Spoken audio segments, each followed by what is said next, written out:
Hi, Natalia.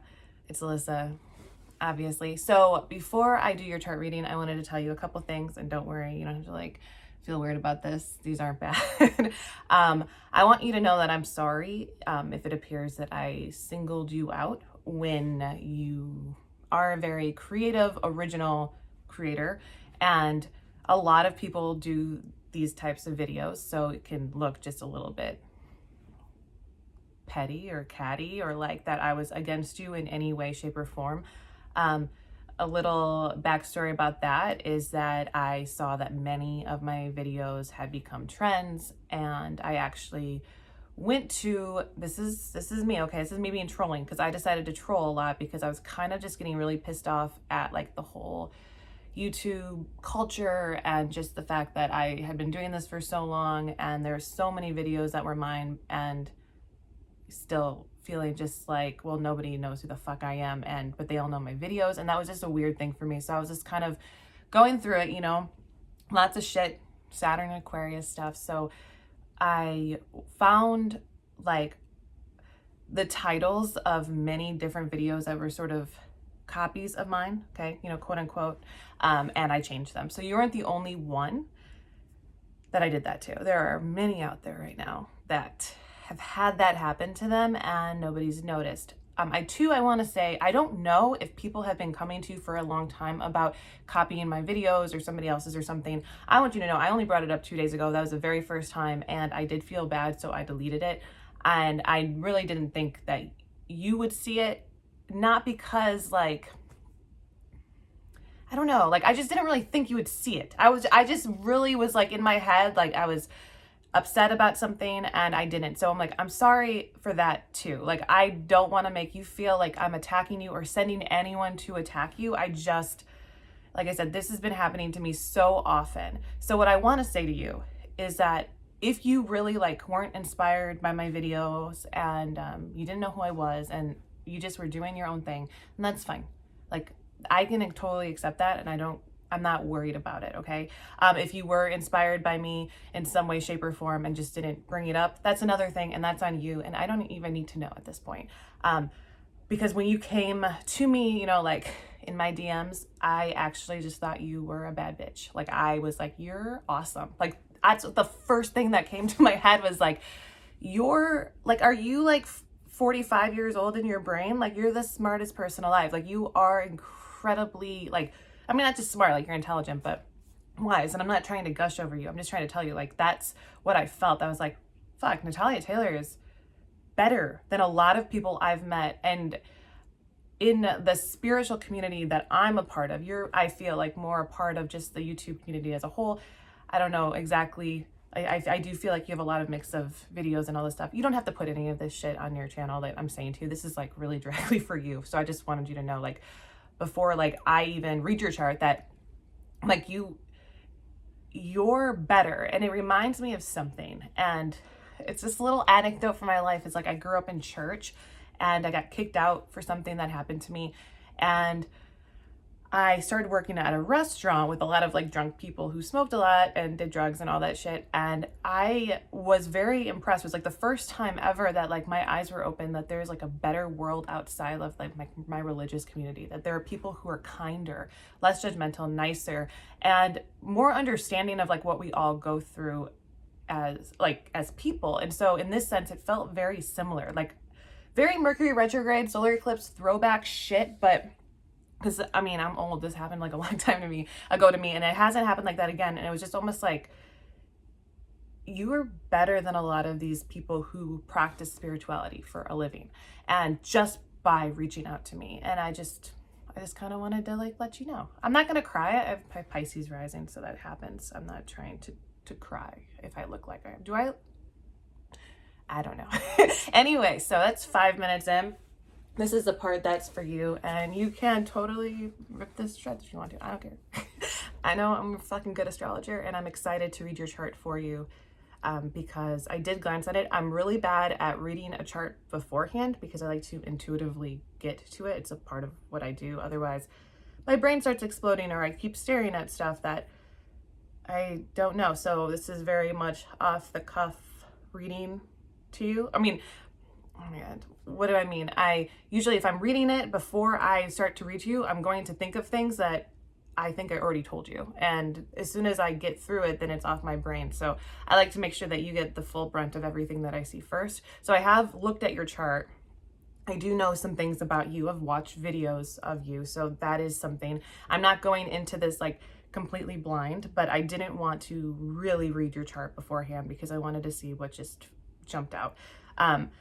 So let's make sure I have this correct. You're born June 26, 1996 at 6:30 p.m. Get a lot of sixes. Sixes ruled by Venus. That's a thing. Modeling kind of falls in Venus and Neptune areas. You were born in Findlay, Ohio. So you have a 2-degree Sagittarius rising.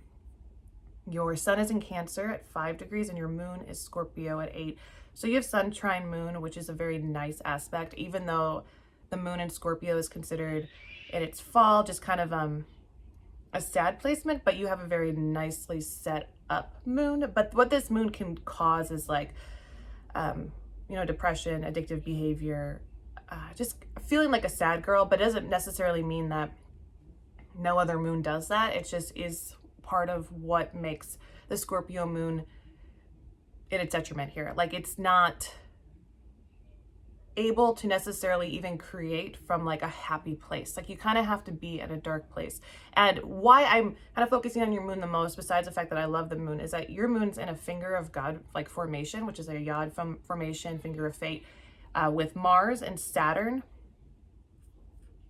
going to it, which means this is a piece of your destiny. Okay, so you have a destiny here, and this doesn't mean that it's like your total destiny. It just means that it's like gonna happen in your life no matter what. Almost you could look at it like the universe is pushing this to happen.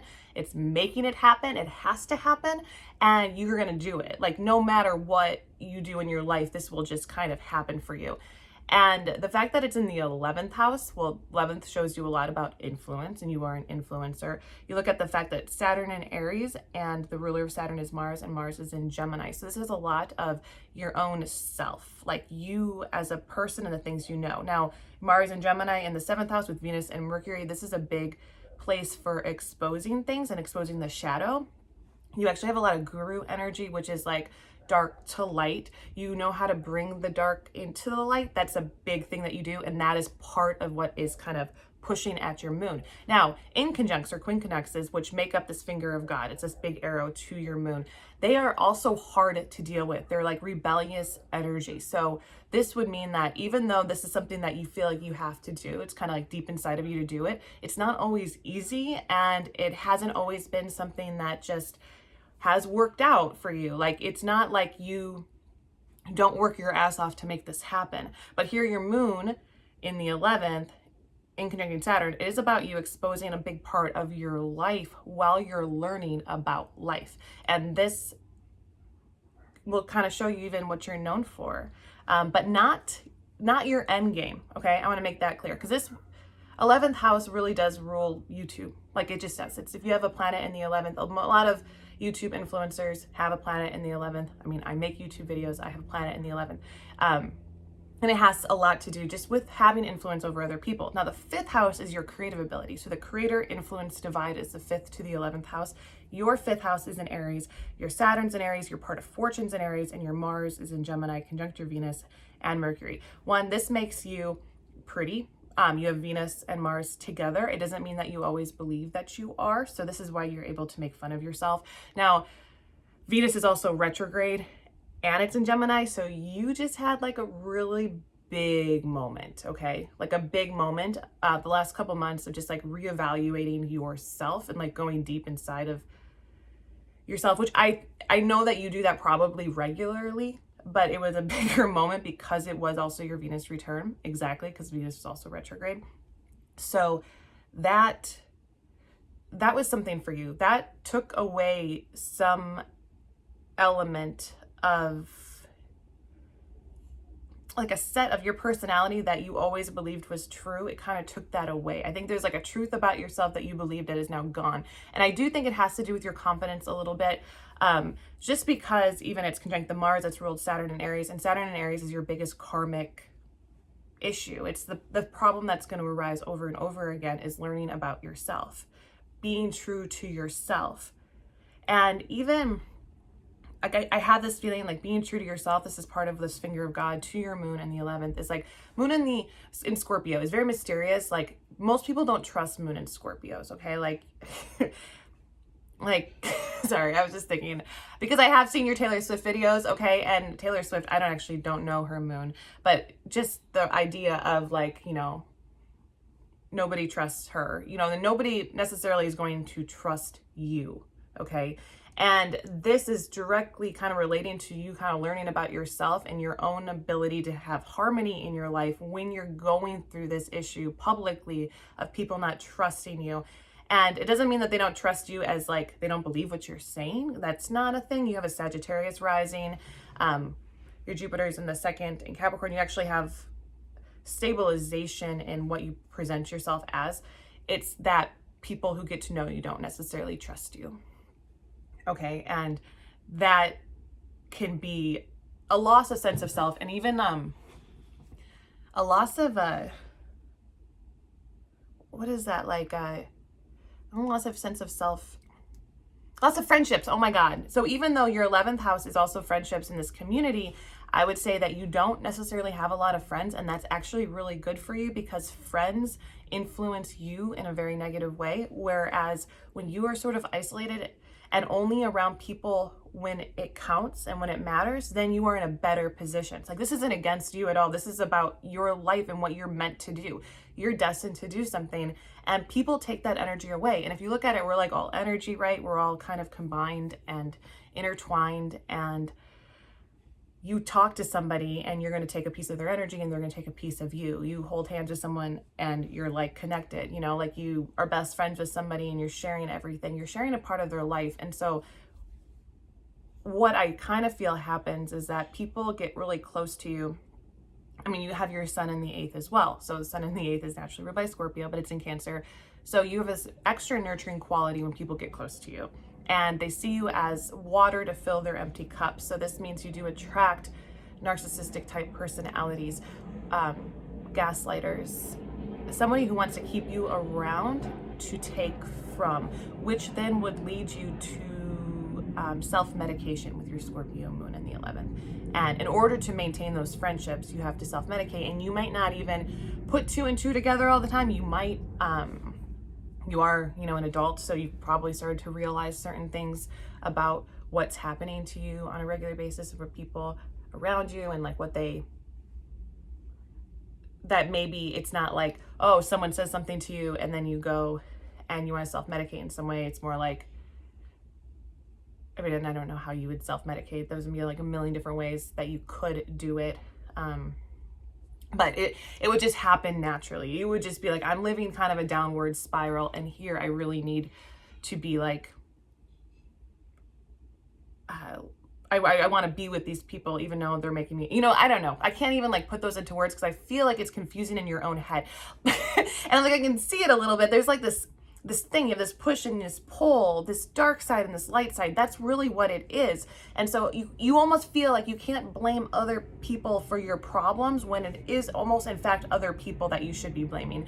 And that sounds awful, like I'm giving you really bad advice, but with this sun in the 8th, it's like you connect to people naturally who are more toxic than not. And you do so well on your own, in your own place, like not surrounded by anybody, where you're allowed to be free to create. And then you do create 5th house in Aries. You take over that, you work really hard, Saturn in Aries. Now you have Saturn square Jupiter and Saturn square Sun, and Sun opposite Jupiter, and this actually creates a T-square in your chart. And a T-square looks like a triangle in your chart. It acts like a square, or it's called a square, and it acts like a circle. It's kind of about you going through issues. And I think this is where my tongue got tripped up before. It is Mercury retrograde, so my tongue is, and I have paint, and I don't have my nails painted. That's so embarrassing. Why would I do that? Anyway, sorry. Okay, So here's like the trip up in your chart is that it's your sun, Saturn, and Jupiter. Saturn and Jupiter are like the planets that kind of tell you, are you a work hard, play hard person? Are you just a lucky bitch? And yours are square each other, which is a problem in and of itself because, okay, Jupiter action requires that absolutely nothing is done in that place, okay? It rules the lottery. It's about like putting things down, like buttons down, and then like buttons down. Why can't I talk? It's putting numbers down and then getting like $1 million in its place, right? Saturn is like, you're not going to make $1 unless you work for two. Okay. That's just how it's going to work. So when you have them square, it's a challenge because you really have to work hard to get what you want. And here Saturn actually is the natural ruler of your Jupiter too, because and Jupiter's a ruler of your chart. So it really does say you work really, really hard. But because Jupiter is square in this Capricorn, it shows you that you have the ability to do things like go viral, or all of a sudden get an extra like push in the right direction, like by something good, even money, like, because it is the second house, Jupiter's in the second, it's like kind of always maybe getting an abundance of money. And almost people's perception of you is that it does come easy, but it doesn't. And that's this big thing that I'm getting. And even in your everyday life, the way that you just live your life doesn't necessarily come easy. And that's this push and this pull. People's perception of you is very different. Now, this is very common in any public figure. You'll see it in their chart. But what I'm really getting is that what you see with you and what you present is just really not what you get at all. It's not, even if you might try, and maybe that could be even the way that you make small talk, there's just this part of you that really wants to go off and work on things. Like you enjoy working too, which is a probably something you had to get into. Like you only want to work on things that you enjoy, but when you're enjoying them, you want to work on them. And then it's this good cycle. You have a kind of a good cycle. And that's what comes out of this T-square in your chart. But before that, it definitely was like, you kind of maybe feeling down on yourself, but not really feeling like you're allowed to. That works. Like feeling like, oh, I kind of am blessed, but I still hate everything. And that can make you feel really guilty and like full of shame in a lot of ways too. So there is this big area in your chart that heals you. And that's opposite your Saturn apex, because Saturn's just so common or so strong in your chart. And it's good because karmically you need a good, strong Saturn to kind of like make it in this world. But it can just be too much at times. And so you totally take a little bit of like a breather when you go off to the other side of Saturn, which is Libra, at 7 degrees. So Aries, 7 degrees is your Saturn degrees, and it go opposite into Chiron at 8 degrees Libra. Now Chiron is your wounded healer. So in this general, anyone who has a planet opposite their T-square planet actually has a green cross in their chart. So you have a green cross, which is like a big old X. When you see it, it looks like a warning, like don't go here, don't read this chart, it's gonna be crazy. But Chiron itself is a weaker, because not a planet, but it's conjunct your North Node, which is one of the strongest things in your chart. Your North Node and your South Node. So you can see your South Node is actually 13 degrees Aries, exactly square your Jupiter at 13 Capricorn. So you have a bending of your nodes. You have a release that's not really a release, because every time you bounce back from working hard, you're sitting there healing yourself. You never really get a vacation is really what I'm saying. You don't have a vacation from your life. You're either healing your life, wondering what the fuck just happened, or you're working towards something. And I'm getting this like picture and this image that it is just kind of hard for you to be you, but you're learning over time that you're not mad at that there's some part of you that is learning to be very glad that you were born here, because you do have this very specific mission. And the more you get aligned with that mission, the happier you are. But now Chiron heals you, and you are learning healing through this 8 degrees Libra. But the North Node itself in Hindu astrology is actually malefic. And in Western astrology, we call that your destiny. And so this kind of becomes a problem. Like, which is it? Is it your destiny or is it malefic? And it's both. It's malefic because we don't really get the energy. We're not born from that energy. See, you're born from Saturn and Aries in the 4th house. That's where all of the energy that you get is. And so in it of itself is like, seems like it's selfish energy, or like one track minded energy, or very even aggressive or penetrative energy that you kind of just want something. Actually, you know what? It's kind of shows you where your voice comes from, because I don't know if you probably get this a lot. Your voice doesn't look like it fits your face. And it's because your voice is lower in the Saturn. It's almost like you have a very dark, musty voice, like musty, that word. In Aries, like it's masculine, even though you don't look like that, because you definitely look like the Sagittarius, Jupiter in the 2nd, and you have Venus Mars conjunct, which is all about like being able to be more beautiful to other people. And yeah, so you have all these things that are more like you're feminine, but there's a part of you that you come from this very masculine place, which is to be able to penetrate things, to be able to go after something. But you almost want to go into this Libra energy of, sharing with people and being a little bit more selfless, or like serving others. But serving others doesn't do you any good. It's because you're going to do it wrong. It's not energy you get. You still need to be in a position to serve yourself. Otherwise, you'll just be bled dry, which is then goes back to your sun in Cancer in the 8th house, your moon in the 11th, and Scorpio.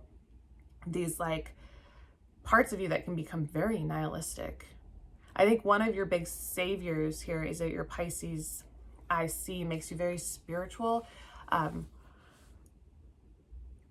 Yeah, like, I get why you're into like astrology and anything spiritual. Like, I feel like you could probably much more spiritual than me with your chart, actually.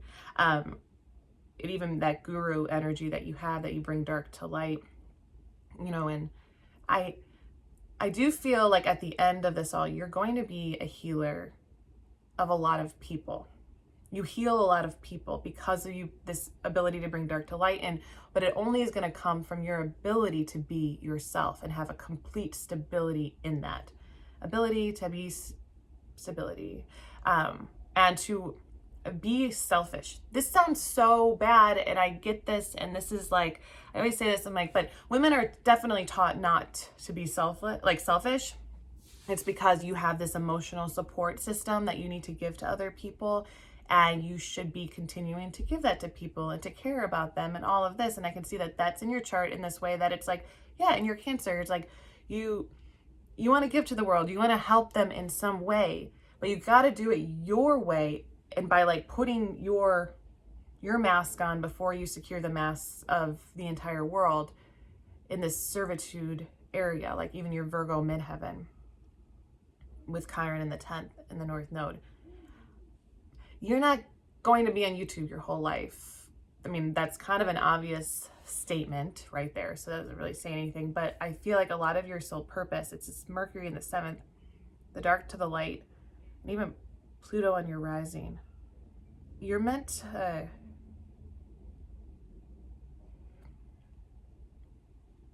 you're a leader in an area, but you're also a chameleon, a creative chameleon. And I don't know if it's like acting, because it's definitely you, like larger than everyone, bringing something dark to light. You are a really good actress. You can see this in your chart. You're very good at that, and you're funny because you're dark, and you're natural comedian, just natural things that just come very natural to you. But you have to go through a lot before these things just come to you. That's where this finger of God comes in. This finger of destiny is that finger of fate. That's the problem. It's like it's forcing you to do something before you can move on. It wants you to be in a position of influence over doing something naturally for yourself. And that thing naturally for yourself, I do think that it was probably something that you tried, and you're still doing it in the modeling and everything, because that's the one thing that I know about you. I'm sorry, I don't know so much more, but I guess that's good. I just feel like you're you're a lot more than one thing. You're everything. You're able to do many different things. You're not, and it's not just that you're a jack of all trades and you learn to be a master of one. You're like you can eventually become a master of a lot of things. Storytelling, using your voice in many different ways, acting, writing, creating. But everything that you do has to be solo, which I also think is why this is happening, like why you've had to kind of, create your influence, is because you need to build up your own brand and your own power so nobody can take that away from you, because without that, people would just be going after you to take from you all the time. And that's what is going on here, because your biggest part of you, your biggest part of you is that you know how to take something that nobody sees and make it be seen, shed light on it. And I feel like that can be made to look, shallow or basic, especially a Sagittarius 2-degree rising with Pluto there. I mean, I can see you like, transforming your image like multiple times over. And it's very interesting that the one that you have right now is very light, like a very like white aesthetic. Just noticing, that, and how that weirdly works for you, but it doesn't necessarily fit in your chart. Like that's the thing. But I think that it's a very good protective measure. And is that Mars, like all this stuff in the Gemini and the 7th, it's like protective while you're really figuring out what you're supposed to do, like how you're supposed to heal yourself, and to really accept all these very dark parts of you, that the dark parts of you are the ones that give you the most power. Bringing them to light makes you a guru, makes you a teacher. But the ones that are inside of you, the gold that's inside of you that's in the dark, is stronger than the things outside of you. And I feel like they'll come out in a storytelling way. The very Mercury and Gemini, you have Venus, Mars, Mercury, Gemini, and Mercury rules your midheaven, Virgo. So all of this, that's soul purpose stuff, is storytelling. Just telling the story, and telling the story in the most creative way, because your 5th house is Aries and Saturn is in Aries. So that's like over time. So you went through your Saturn square. You're going through it again the next 5 months, from July 1st to December 17th, but you went up to it. You were going through it for 2 years up until March when Saturn went into Aquarius. That was your square. That was building your brand, your empire, your 11th house, finger of God, moon there. That was doing that. So something 2 years ago even would have really put you on to that place. So what is that, 2020, 2018, you would have felt like the call to do something bigger than yourself. And you would have kind of felt like this mission. Now this mission, after Saturn leaves Capricorn again, is going to feel a little bit confusing, because Saturn all of a sudden is going to leave. And then you're so ruled by Saturn that you really like it when it's pushing at you. You can feel it then. You make sense to you. But when it's gone and it's in Aquarius, then, I mean, you only have Uranus in Aquarius, and that was what was happening the last a couple months. Was really trying to like be okay and be happy with what you've done. But like the next 5 months, I think you're going to get back into this really good zone where you really start feeling like, I know what I need to do. I know what my life's about. And then at the end of the year, it's going to go back to this like, okay, there's got to be more in life. I've like kind of mastered this. I've done this. What do I do next? Like, do I keep doing this? Like, I like it, but it's like, what's my truest calling? And I think that's when you're going to get into this very creative place where Saturn's kind of be dissipated. So you're going to be creating a lot and really getting into that energy, because then you have a few more years before your Saturn return. And when your Saturn return happens, that's always the place where it's like, okay, now you're going to build up what you're really meant to do. But you definitely had to do this finger of God thing first. Like, you really had to do it. And I mean, I feel like you're in that energy so much.